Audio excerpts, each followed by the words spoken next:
Yes, I just reiterating what Elizabeth said.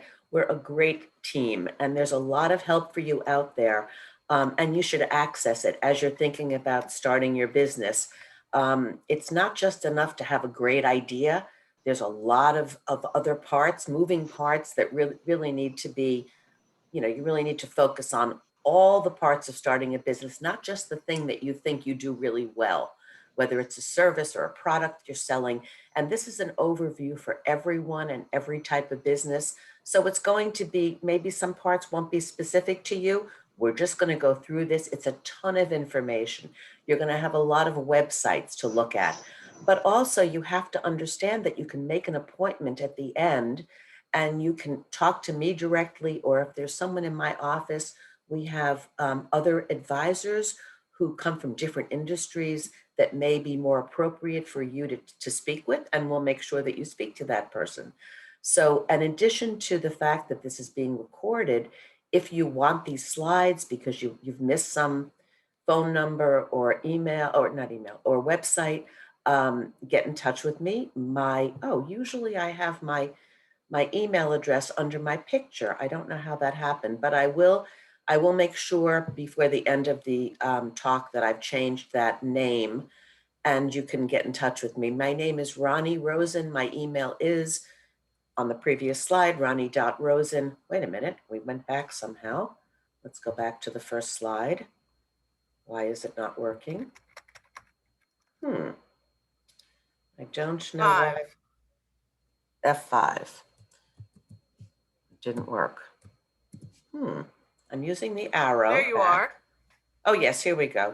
Oh, it does take, I see that it's like a little delay or something. Okay, so there's my email address, everyone. It usually is under my picture and phone number. But like I said, this whole thing will be available to all of you afterwards. I want to just reiterate what Elizabeth said. One of the most important things you can do when you're starting a business is all the research. Market research is so important. Is what you're planning to do really something that people need or want? This is something that the Miller Business Center can help you find out. They can do a lot of research for you, so you should definitely take advantage of it.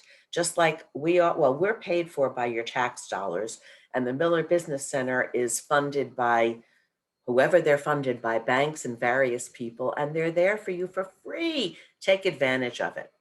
Okay, so let's move to the first slide, which is taking a second, I see.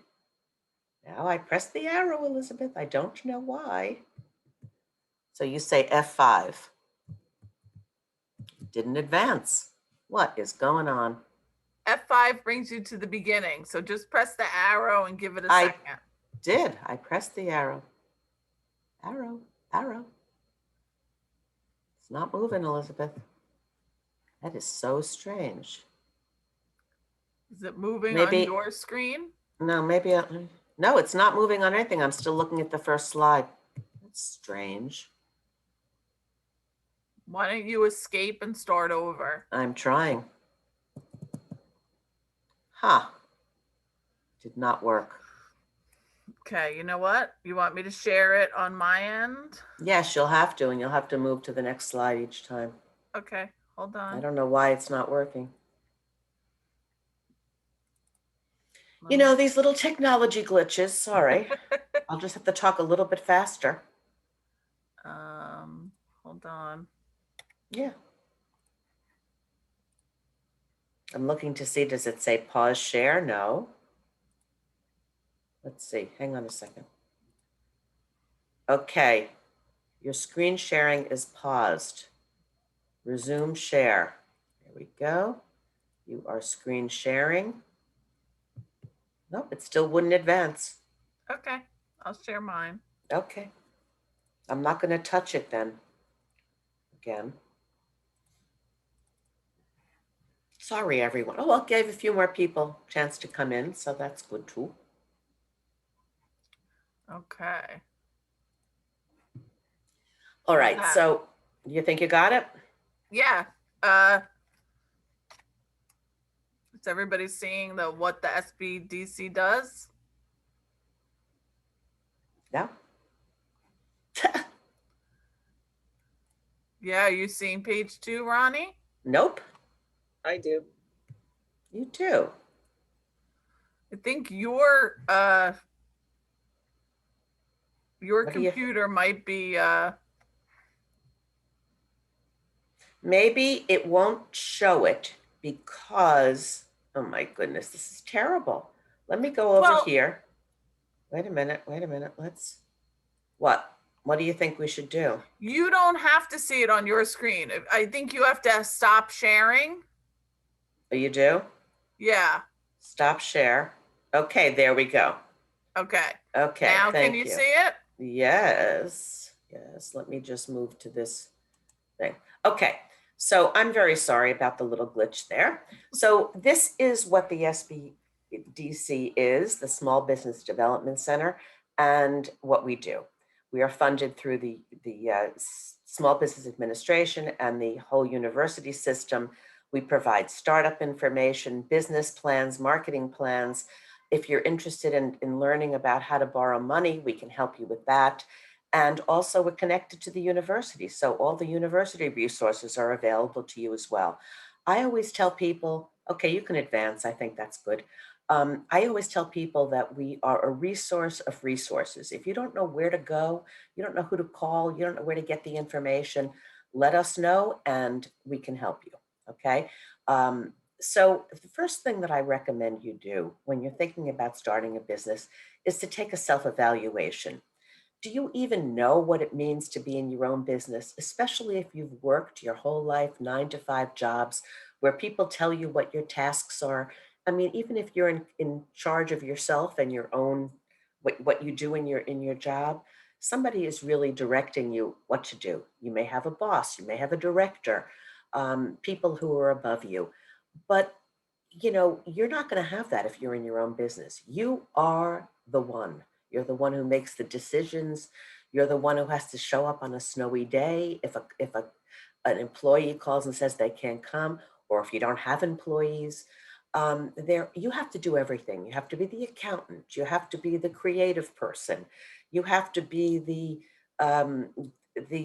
person who tells everybody what to do. Do you have that kind of skill? Do you have, are you someone who can manage other people, who can manage all the parts of being in business for yourself? Do you have the skills and experience? Usually that's the first thing people say. I know what I do. I know I make the best uh, pesto. I want to make it into a business now. Well, do you know what that entails? Do you know all the parts of selling your product? Do you know where to make your product? I mean, there are so many things depending on what you're doing. And another thing is the financial resources. We'll get to this later on in the slides, but mostly when you start a business, you're going to have to be funding it yourself. It's very difficult, as go over later in the presentation, to get any kind of funding for your business when you're a startup. Not only that, if you've saved a lot of money and you think you have enough money to get your business started, what about the rest of your life? It's going to be a while till you make money. So do you have enough money put aside to keep you going through the period where your business is just taking off? And have you prepared a business plan? We'll talk more about that later on. Um, and if you haven't, we have a business plan outline that I can send you, I can share with you, I can go through it with you. We don't help you write the business plan, but we can certainly help you edit it and put things in the right places. Even if you're not going for funding, which you definitely need a business plan, even if you're doing this yourself, you need a roadmap. That's what a business plan is. You wouldn't get up in the morning and say, you know what, I think I'm going to drive to Seattle today. And you haven't figured out who's going to water your plants, who's going to feed your dog. You haven't planned what route you're going to take, how long it's going to take you, whether you have to spend overnight somewhere. All of those things are kind of like what a business plan is. It gives you an idea where you're going. Does that mean that you have to stick to that business plan? Absolutely not. You're going to be changing that business plan all through the startup process, but you need to have at least a basic plan. And then the other thing you can do is, of course, you should make an appointment with the SBDC. They'll assign you to the right advisor. and go and see someone at the Miller Business Center. They can help you research about your business. So, about the business you're planning to go into. So next slide, thank you.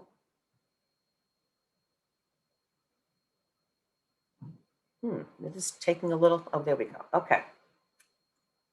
So we're gonna go through these things, but just highlighting them. These are some of the things that you need to think about when you're starting a business. Once again, this will all be available for you. You can, have this for your own use later on, but you're going to decide what kind of business structure you want to be. Is it all right if you start out as a sole proprietorship? For a lot of businesses, that's going to be just fine. You can always switch over to become another form of business, with the state, because the simplest business that you can form, which we'll talk about, will be a sole proprietorship. You just register your DBA if you're using a different name than your business. I'll talk about this in a moment. So we'll go through all of those. You're going to want to make an appointment with an attorney or an accountant. We have someone here today who is an attorney, and she might have some things to mention about that too when we go further into the presentation. As I said before, you're going to consider your startup capital. Do you have the money that you need to get the business going and to keep your life going? There are certain businesses, if you set up a sole proprietorship, you'll need to get your social security number for your business, which is really called an EIN number. I'll talk more about that later. Whether you need licenses and permits for your particular business, business insurance, determining the location, and these other things too that you can read about, getting an accountant and a bookkeeper. And a big thing is the marketing, setting up your web presence, your social media, and creating any marketing materials these days. A lot of things are done online. Even the marketing materials, flyers and all that, people don't really print real actual physical flyers anymore, but you do need business cards. And there are other kinds of marketing materials that are still very useful. Hopefully we'll be able to get back to meeting people in person and doing a lot of networking. I can't stress that enough.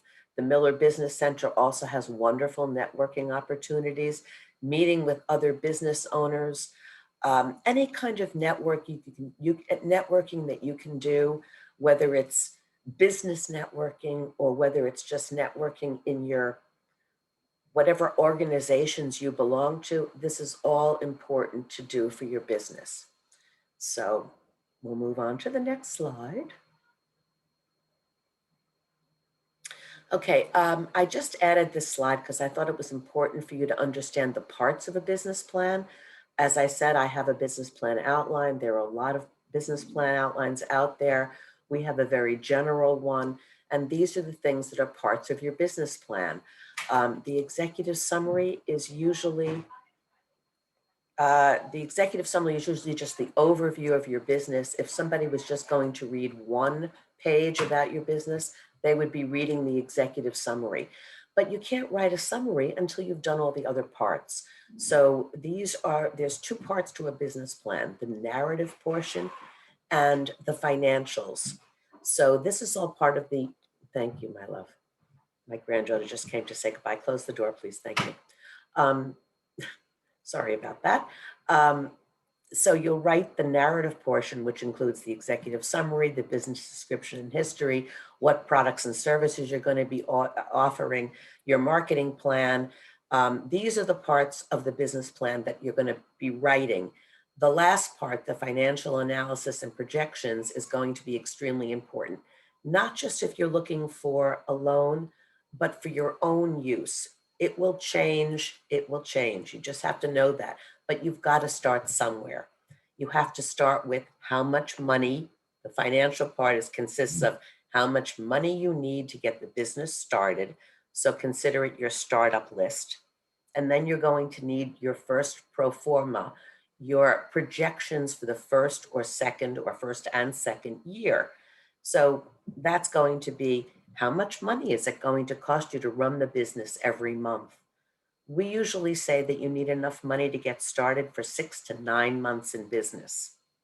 So we can talk more about that when we speak personally, or if you have questions at the end, you can ask me about those. Okay. So I just wanted to give you a little overview of what the business plan contains. So next slide. So now I'm just going to go through a few of the entities. We're not going to go in depth with all of these. Please make an appointment with an attorney or an accountant. They can really help you decide which is the best form of business. Can you set up a business yourself? Yes, you can. Certain businesses are easier than others to set up, and the sole proprietorship is the easiest. The sole proprietorship is set up with the county clerk. If you're using your own legal name, for many years I was a textile designer. My name is Ronni Rosen. That's my legal name. I never used another name. I didn't call myself anything. So I did business under my own name and did not even need to register. Okay. A sole proprietorship, as I said, they register the name of your DBA. So the DBA stands for doing business as. So if you're using a name other than your own name, you can select a name, but you must register at the county clerk's office.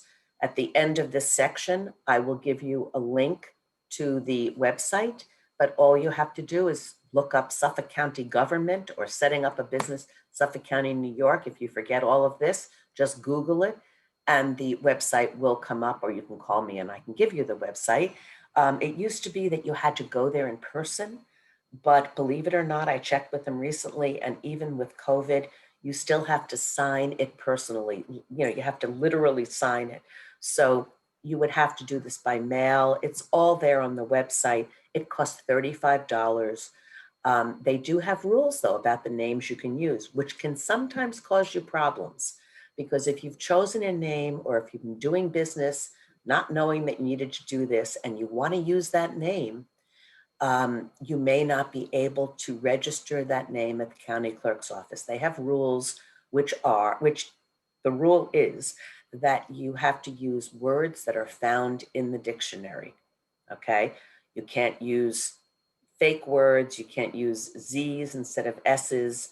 You can't use initials. So that sometimes causes issues. I had a woman recently, she has the word circus in her name. It's also a problem if you have the word school or education. Some of those things are not allowed because they give the impression that you're doing something other than what you're actually doing. So that's something that you have to consider. There are ways to get around it.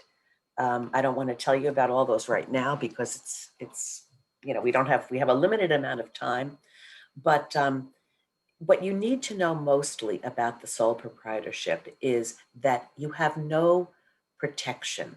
Your personal assets are not protected. So if you're doing anything, if you're doing any kind of a business where you have liability, let's say you're watching children in your home, or you're opening up an ice skating rink, or I can even use this example.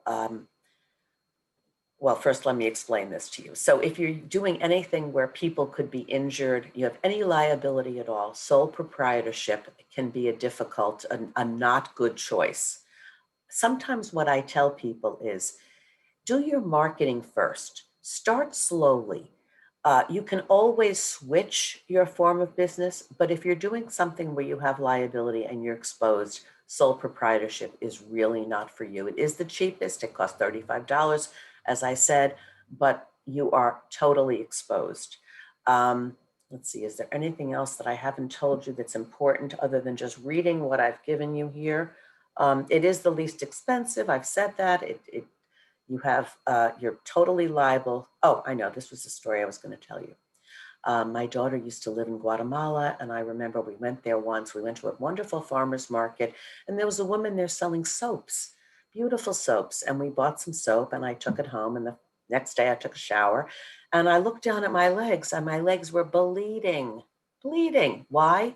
There was pumice in the soap, and it scratched my legs. Now, you could do that. So you could think that soap, I mean, what is the responsibility? What's the liability for someone making handmade soap? But if I wanted to, I guess I could have sued that woman. And as a sole proprietor, she has no protection. So let's move to another slide here. Well, partnerships are the same as if you're doing a partnership with one other person or two other people, you can still register at the county clerk's office. But I absolutely tell you without a question that a partnership agreement is essential. You can, I would recommend that you meet with an attorney to go over a partnership agreement, but you can find outlines for partnership agreements. I can probably help you with that, because going to an attorney and already figuring these things out and deciding what you want to do is probably better than going to an attorney and spending hours sitting with them, letting them tell you what you need to include or asking you all kinds of questions. So I think that if you try to work these things out before you even sit with an attorney, it would be great. There's a lot of things that you need to recognize when you're working with another person. You may be best friends. They may be your sister, your mother, someone you've known for years and years, but you've never worked with that person. You don't know what their work ethic is. Suddenly you find out your partners and the person tells you that they want to bring in someone else, or they want to move to another state, or they're pregnant and they can't work with you anymore, and they want the money back that you both put in. You both put in $5,000 and they want their $5,000 back. These are things that you have to work out before you even get started in business. And sometimes there are things that you can't even anticipate. So sitting with an attorney is a really important thing. When we're talking about money, it's like a prenup.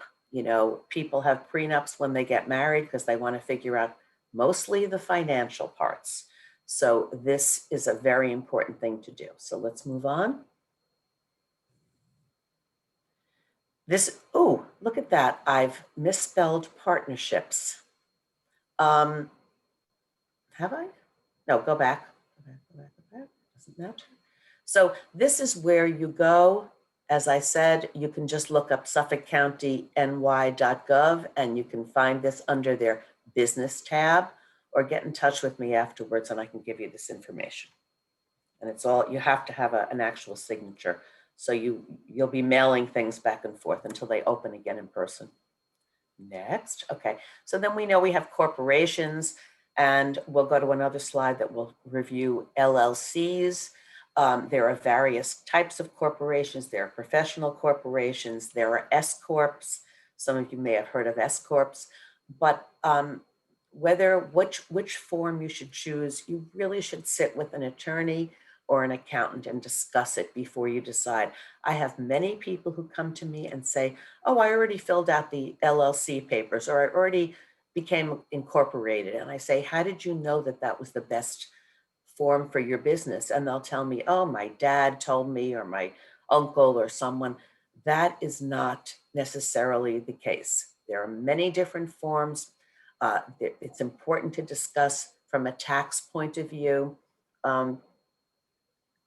But what you need to know mostly is that these forms of business protect your personal assets.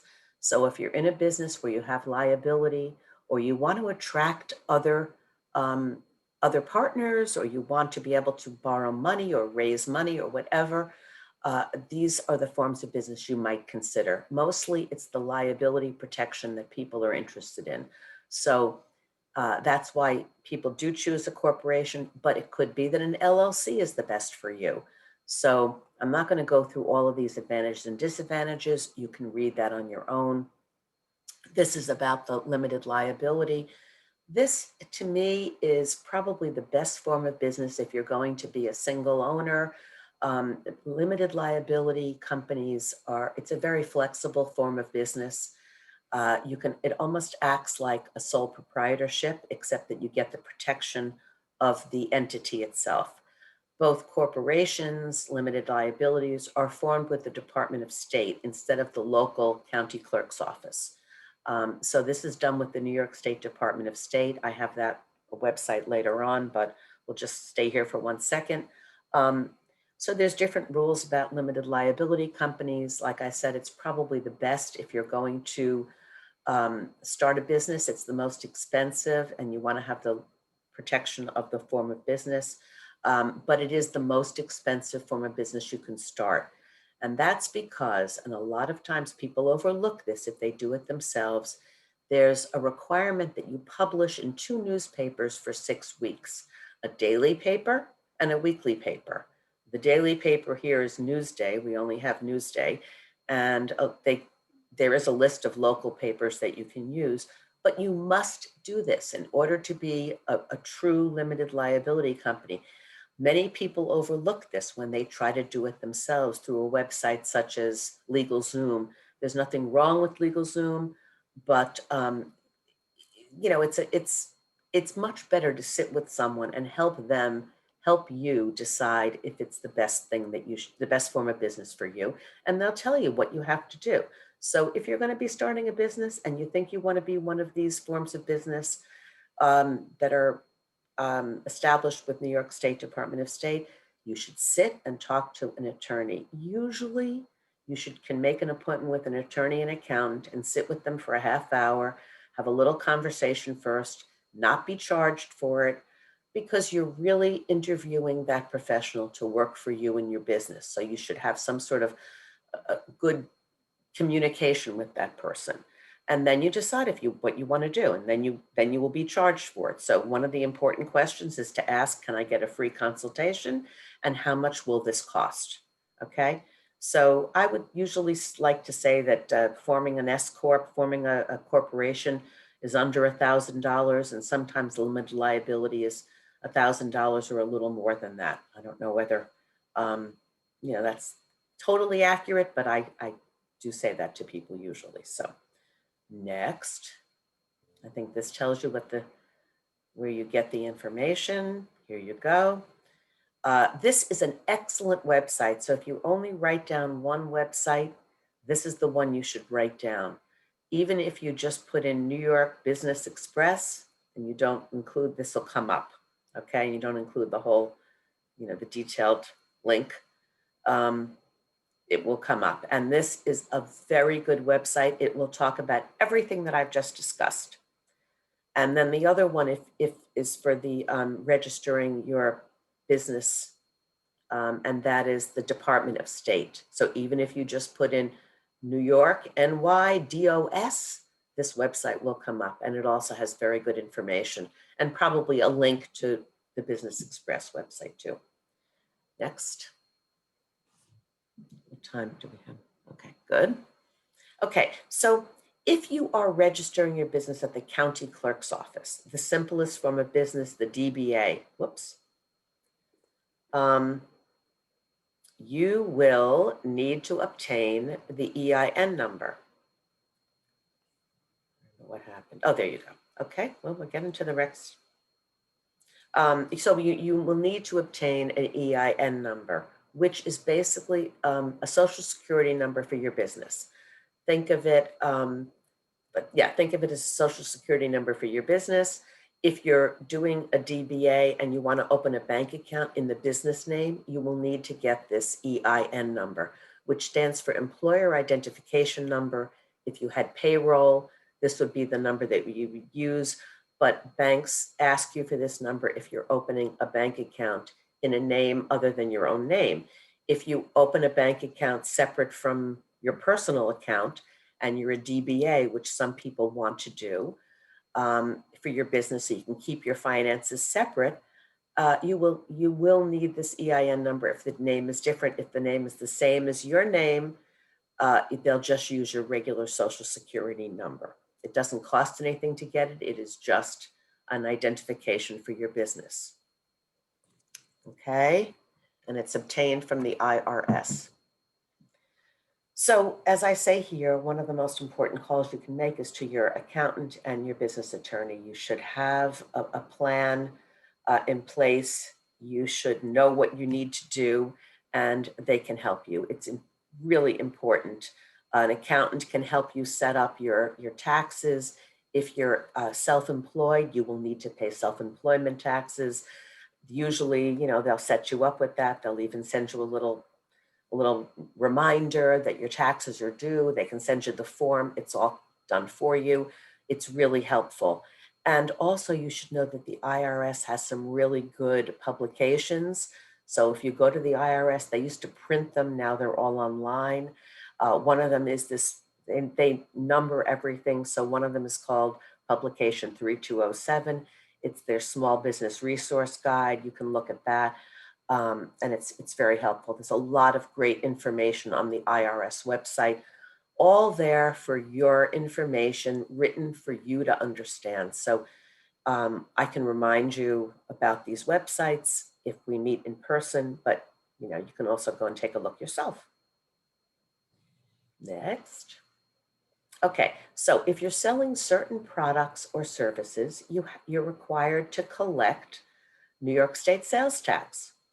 If you're doing things online, if you're selling at a craft show, an outdoor show, very often the promoters will ask you if you have a certificate of authority. That is a certificate of authority that allows you to collect sales tax for New York State. I always tell people, don't say that you're charging sales tax, because you're not choosing to do it. You're doing it. It's a rule that certain things are taxable and you have to collect the sales tax for New York State. Once you file for this form, you get something called the certificate of authority. You are required to let the state know what you've collected quarterly. I think if you make under $3,000, I'm not quite sure what the number is. I always forget to find out. But if you make under a certain amount of money, you don't have to do it quarterly. At first you will, then you can file to just pay it. I think it's twice a year or maybe even yearly. So you will have to report how much you've collected. Even if you collect nothing, you still have to send in the form, email the form back with 000. If you don't respond, there's a penalty. I think it's $50 with the penalty if you don't send it back. So once you have this form, you're going to be required to report. So don't do it until you really are ready to do it. They also have different kinds of certificates of authority. If you're doing a craft show or something like that in another state, or it's just a one-time thing you're doing, there are forms that you can do just to fill out for that one event. Okay. Also, if you are going to be purchasing products and you want to be able to purchase them without paying the sales tax when you buy it, there's something called a resale certificate. As I said, they name everything, and that's called an ST-120. And that's also on the same website of the tax.ny.gov. You can just put in sales tax or resale certificate, and the information comes up. Every business that sells you anything without charging you sales tax needs to have this on file for themselves, so that when they have to pay taxes, they can report who gave them a resale certificate, because the taxes are only paid by the end user, by the last person that purchases. So you're not paying sales tax all along to buy the products that you need to sell and then passing it on again to the end user, to the final purchaser. You're just going to be collecting that one time. And that's what the resale certificate allows you to do, to buy the products or the pieces of products from this as a wholesaler. Okay. So we can move on. Okay. There are also permits and licenses for certain businesses, such as the ones that are listed here. If you're in home improvement, you need to have a license. If you're selling certain products, you need to have a license, and you need to have permits. If you're going to be selling food products, you need to take a course called the Food Manager's Course, and that's all listed here. Food is governed by two different places, I want to say, by the health department and by New York Ags and Markets, we call it, or New York Agriculture and Markets. If you're selling a product, like I said before, if you're selling your jarred pesto or a salsa or something like that, that's governed by Ags and Markets. If you're doing something like food prep, you're in a a food truck or in a restaurant or you're catering, it's governed by the health department. Okay. So we can't go over all this, but please make an appointment and we can just discuss this further. So let's move on. Okay, also insurance. Even though you may be in a business like a corporation or unlimited liability company, you still need business insurance. Um, the form of your business doesn't cover everything, and insurance is an important part of it. So you should make an appointment or talk to any I always say an insurance broker because they can really lead you to the right company, instead of just going directly to a company, although that's fine too. If you want to check, most companies do cover business insurance. I don't know why all my words look like they're misspelled to me. You know how you look at a word and it doesn't look spelled properly, but no, that's right. So you should definitely have business insurance. If you are working from home, you have to know if you have a business from home, if you have, let's say you get your products delivered and they're in your garage, or you have special equipment at home and you're doing any kind of business from home and something happens, your homeowner's insurance will not cover if you're doing business from home. You need to know that. Um, it's, the insurance companies look to not pay out. And if they find out that you're doing this as a business from your home, that will not be covered. So you need to really think about this. And it is a very good thing. If you can start from home, that's great. Certain villages will not permit you to do a business from home. One of the reasons is if you live in a community with other people. I used to work for a company and it was a sleepwear and loungewear company. And he had these gigantic trucks coming and delivering product because he didn't want to rent a warehouse. So his garage was his warehouse and all this product would get delivered in these gigantic trucks. And, if you live in a development in an area with other people, with children, who wants these big trucks coming and delivering, you know, boxes of things and treating it as though it's a business.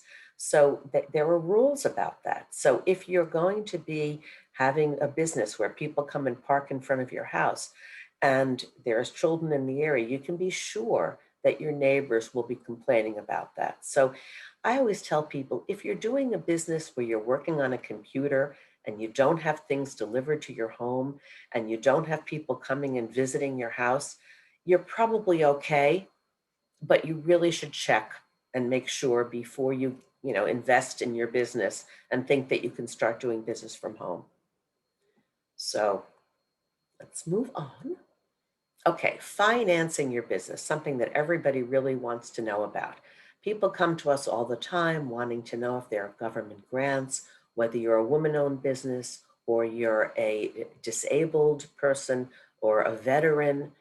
There really are no government grants, meaning money that does not have to get paid back. Well, we went through a period of time right now where there were government grants available. If there's a disaster, sometimes the government does make grants available, as we just had with the EIDL grant, and then became a loan, and part of it is a loan. And then we have with the PPP, which are forgivable if you're using them for the right thing, but even that's not available anymore. That's done. But in general, normally, under normal circumstances, the government does not give you free money to start your business. It doesn't matter if you're disabled or you're a woman, like I said, or anything. There's no free money. And banks, you can go to a bank. People often come to me with the misconception that they're going to borrow money. They think they have this great business idea and they want to borrow money from a bank.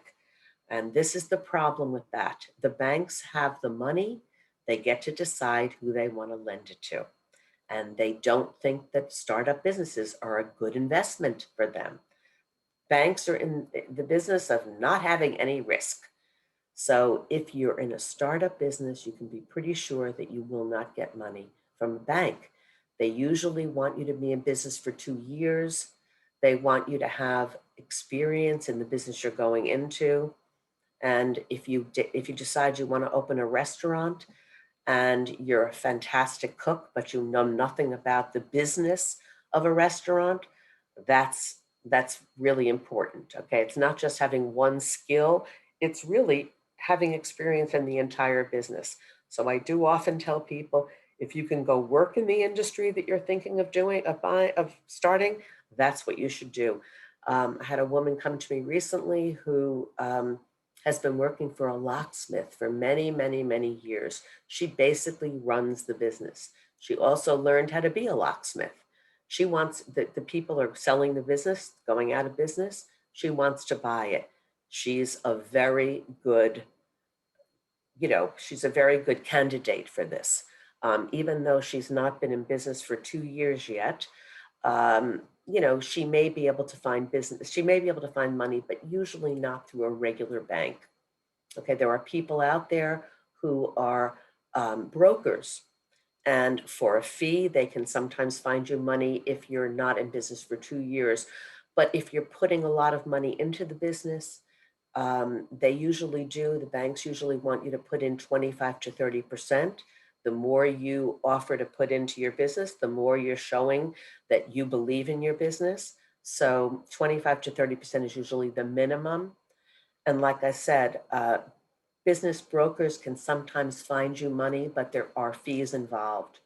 So another important part, very important part, is having good credit. And what is good credit? I would say mid 700s. All right.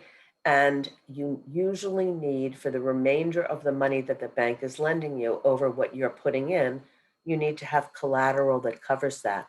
People don't want to put their house up as collateral, but that's usually what they're asked to do. That's usually what they have to do. If you don't own a home, collateral will not stop you from getting a bank loan, but you usually have to put up some form of collateral.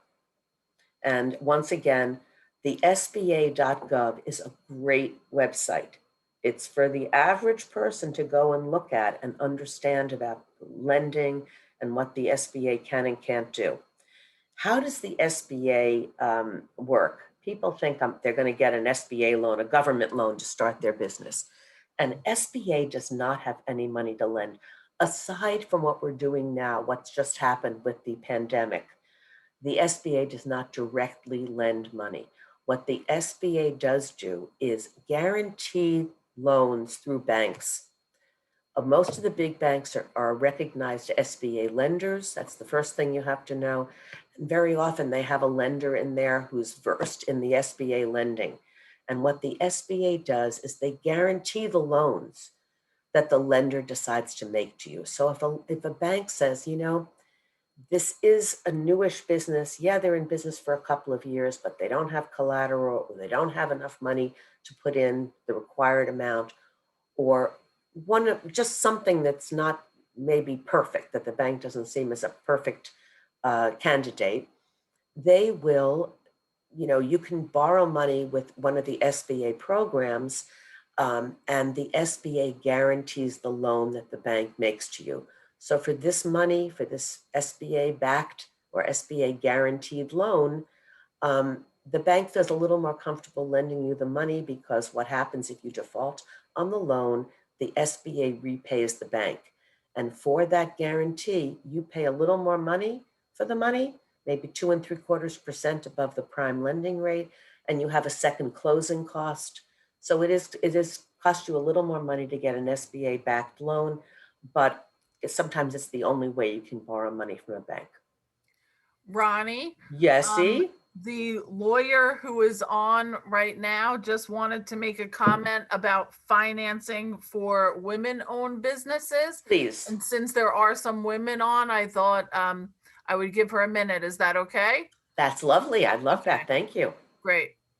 Thank you. I just wanted to, I know there's so many women on board, and I know that the Miller Business Center really focuses on women-owned business so often that I thought I would just throw 2 cents in. If you are going to be a women-owned business and going to try to file for certification as a women-owned business with the state or federal government, it is extremely, extremely important that while you're doing all of these things that that Ronnie's saying, which are completely true, that you make sure that all of the funding for the initial startup comes only from a woman, from the organizer, the owners, separate checking account, separate credit card. Keep copies of the check that you write, pay things. Keep copies of the credit card statement, that it's only in your name.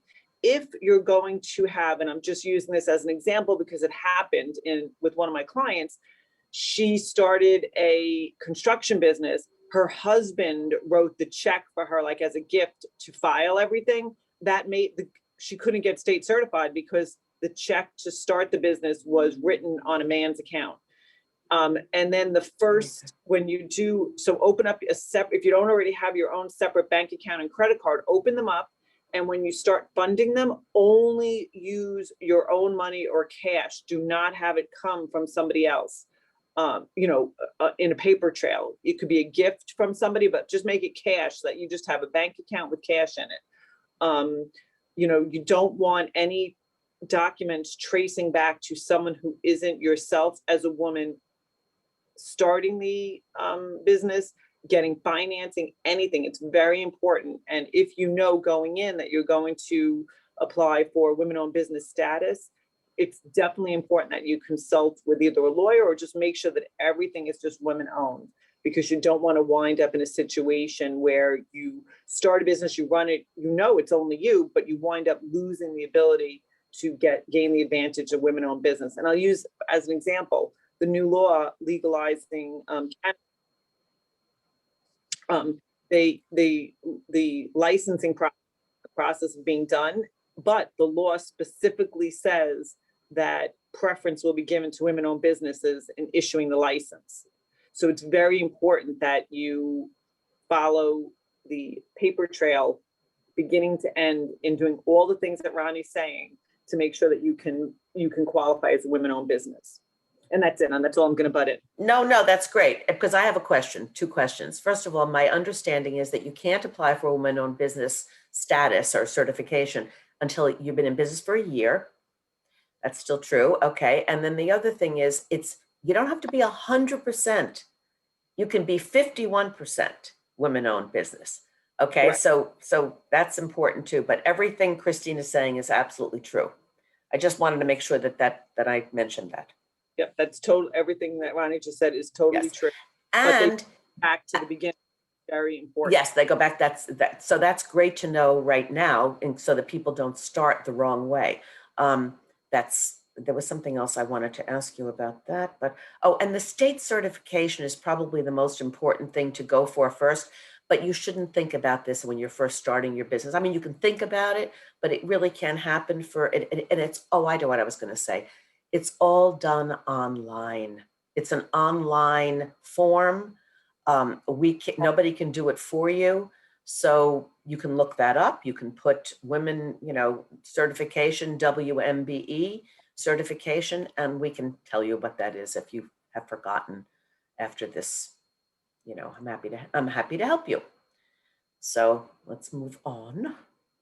Thank you. There is one question in the chat, but we'll get to it at the end because I don't want to spend too much time focusing just on women only. If we have time at the end, we'll discuss that. Thanks. Okay, of course. And we're all here to help you again, continuing. This is not the last time we should all be talking about this. So let's move on. We'll go through the rest of the slides quickly and leave time for questions. There's nothing more important than marketing. You can have the greatest product, the greatest service, but unless you find out who your market is and get it out there and let them know about it, it's useless. So developing a marketing plan or a marketing strategy and a budget for your marketing is absolutely imperative, and it should not be an afterthought. You should plan your marketing strategy from the very beginning. And these are some of the key questions that you should be asking yourself, like who the customers are, what their buying practices are. We all know that there are a million pizza places. Every corner has a pizza place. Every corner has a deli. But there are some, like even now with this, with the whole pandemic, it's become so important to know who your customers are and know how you can reach them and be able to pivot and do different things. It's the place, marketing is the place that you can be the most creative. It's, there's so much to learn about marketing. If you don't know about doing digital marketing, you better start learning today. Don't start your business until you have a little bit of an understanding about it, because so much is being done online now. You may hate, personally, you may hate social media, but if you're not on social media with your business, you're going to be behind the eight ball. I can tell you one business that I can think of recently, within the last couple of years anyway, that I dealt with, who was not on social media and didn't have any plans to be, and I kind of got it. And it was an older gentleman who had been a landscape designer for extremely wealthy people who lived out east. I don't think those people are going to look on the internet searching for a good landscaper. They ask their friends or they ask somebody else that they know, but they probably don't go and search online to find a landscaper. But other than that, I can't think of one other business that I can think of that does not benefit from a presence online. So you really need to learn about marketing. We can talk to you more about that. Here's a link to one of the SBA brochures, I guess you want to call it, Marketing 101. There's tremendous information. I can't imagine that the Miller Business Center doesn't have like zillions of articles and books about the particular business that you're thinking of doing. So, you can be, I do have a problem with people who spend years and years and years researching and researching and researching. They're always afraid that there's something else they need to learn. So there's a point where you need to actually like bite the bullet and actually start. But you really need to focus on your marketing. And we do have at the Small Business Development Center, I didn't mention this, I'm the workshop coordinator. I put together a ton of workshops. We always have workshops. The Miller Business Center always have workshops. Ours are always free. Theirs are usually always free. You should check online, check our website, check their website for the workshops that are coming up, because for an hour on Zoom, you can learn so much. And with digital marketing, I hate to stress this again, continue to stress this, but it's changing every day. Every time I do a marketing workshop, there's something more to learn. So I don't want to belabor the point, but marketing is very important. And you can go on to the next slide, but within marketing, there's also something called networking. Once again, networking, networking, networking. The Miller Business Center has amazing networking opportunities. I have a round table that I run once a month. Networking can be done if you belong to a church and that's an important thing to you. You can network with your church organization. There's so many networking opportunities through chambers of commerce. If you go to one and you find out that it's not for you, try another until you find one that you really feel comfortable at, that you'll go to regularly, because that's the key with networking. A one-off trade show is not going to be the answer for you. You have to do it consistently. Even if you're networking, I mean, you don't want to be like a Mary Kay representative where people say, oh my God, here comes that woman again at the soccer field.